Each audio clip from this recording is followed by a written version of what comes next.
Jai and Pranam everyone. This is the fourth day of Paryushan and I'm hoping with Dev Guru Ni Kripa everyone is in great chata. My name is Megha Doshi and this is the fourth in the 8 series videos we have prepared for Paryushan in coordination with YJA. About Paryushan.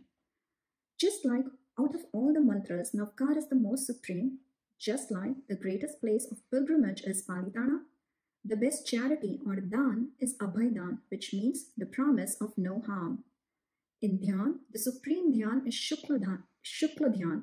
Similarly, Paryushan is the supreme festival among all festivals because it is the festival to clean our life. It is the festival of renunciation and righteousness. It is a festival where you get by giving. It operates as a catalyst to burn karmas. During the first 3 days of Paryushan, Pujya Sadhu Bhagwans in India give discourses referred to as Ashtanika Pravachan. It mentions the 5 religious duties or kartavyas to be performed during Paryushan. The kartavyas are as follows. Amari Pravartan, which means practicing non-violence in all aspects of life. Second, Sadharmik Vatsalya, which means serving members of the Jain community. Third, Kshamapna, which means forgiving or forgiveness. Fourth, Attham Tapasya, which means fasting for 3 days. And fifth, Chaitya Paripati, which means paying homage to the temple. On day 1, we talked about Paryushan. Then on day 2, we learned the importance of Pratikraman. Day 3, we talked about Attham Tap. And today, we are going to continue with the Paryushan Kartavyas and talk about the second Kartavya, which is Amari Pravartan. What do you mean by Amari Pravartan? Amari Pravartan means leading a non-violent life and in addition, supporting a non-violent world. The basic tenet of Jainism is Ahimsa Paramo Dharma, which means non-violence is the supreme religion. So, we should follow Amari Pravartan not only during Paryushan but throughout our entire life. As followers of Jainism, we should aim towards living a life free of harming any soul. Let's understand 3 different forms of violence. First one is physical violence. It is violence in the form of physical violence is a form of violence that is visible, easy to identify, and hopefully easy to understand that it is wrong. Let's take an example of non-vegetarian food like meat, chicken, seafood, and even eggs. All these are obtained by hurting and killing other living beings with more than one sense. Second is verbal violence, in other words, by one's speech or words. This form of violence is not visible but equally violent. Our choice of words, name-calling, offensive, hateful, bitter, or harsh language causes verbal violence. And 3 is thought violence. One's thoughts may cause violence too. Mental thoughts affect us the same way as physical or verbal expressions. Thoughts in one's mind are tremendously fast, easy, and has no inhibition factors like actual physical or verbal activity, but can quickly accumulate pap. We recite these words often. Karyu hoy, karavyu hoy, karta pratyay anumodyu hoy, te savihum man vachan kayaya kari michhami dukram.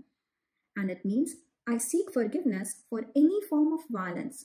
Manthi meaning thoughts, vachan which means speech, and kaya which means action.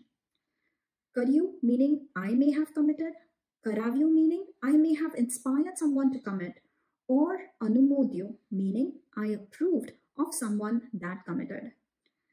Thus, a person should not hurt any living being, whether it is by thought, word, or action, by oneself, or through others, or by approving of others. Now in practice, as long as we are alive, we hurt many living beings. The air that we breathe, the water that we drink, all contain microorganisms.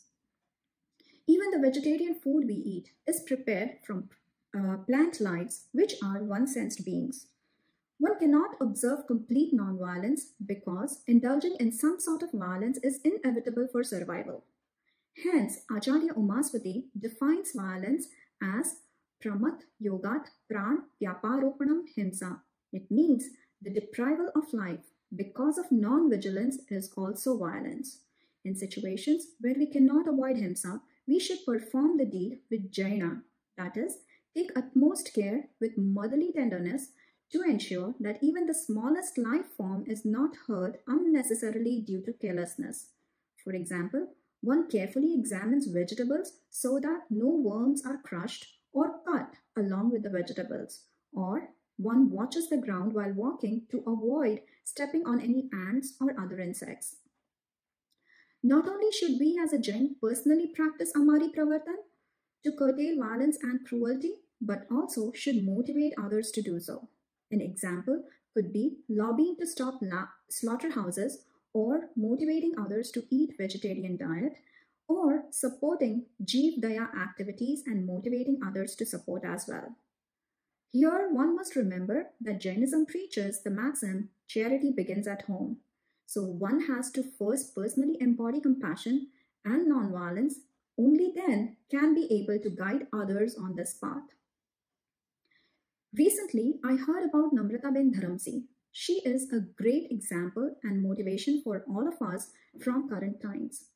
At age 17, she was a state-level boxing champion in India. Then she heard from her Guru Maharaj that one should succeed in life without hurting others. This thought touched her so much that she decided to give up on her boxing passion, as victory came to her only after defeating others. She got motivated to learn more on Jainism, as Jain principles really fascinated her, and she wanted to live a Jain way of life. She believed in them truly and also convinced her hundreds of non-Jain team members to quit alcohol and become vegetarian for a lifetime. She also motivated 27 of her non-Jain friends and their families to follow strict vegetarian diet, and they also took lifetime vow to follow one. Her thesis on food motivated a California-based food chain to stop selling junk food. At age 19, she developed the thought of taking Diksha and took Diksha at age 21 on May 22, 2021. Today, as Sadhvi also, she gives discourses to girls and motivates them to follow ahimsa by becoming vegetarian.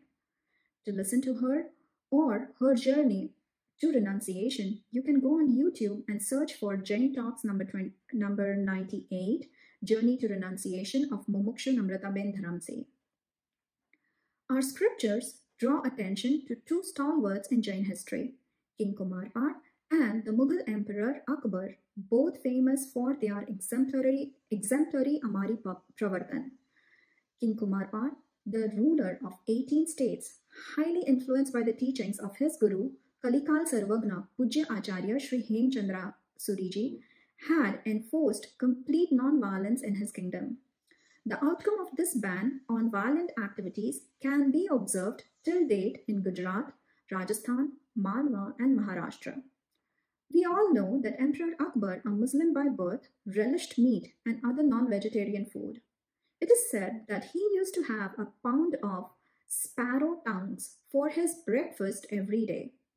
Just imagine the number of poor sparrows that must have been slaughtered for him daily. It was soul-stirring discourse of Jagadguru Pujya Acharya Sri Hir Suri Shwarji Maharaj that motivated him to observe ahimsa. Inspired by the same Jain Acharya, he ordered a complete shutdown of all slaughterhouses in his kingdom for at least 6 months in a year. In his later years, the emperor successfully followed a non-violent lifestyle. Having said this, what is it that you can do during Paryushan? There is plenty, and some examples are: avoid eating any food in restaurants, green vegetables, washing clothes, avoid bathing with soaps or shampoos, grinding of grains, painting of house or other property, and such similar activities which involve Jeev Himsa. You can also use less of water for bathing and other purposes, use less electricity, restrict your travel. That way you can try and be non-violent in your action. Also try to be non-violent in your thoughts and words, and bestow fearlessness in every life form. Thank you for listening, and if I may have said anything against Tirthankar's Vani or teachings, knowingly or unknowingly, I ask for forgiveness. Michhami Dukadam. Jai Janendra. Thank you.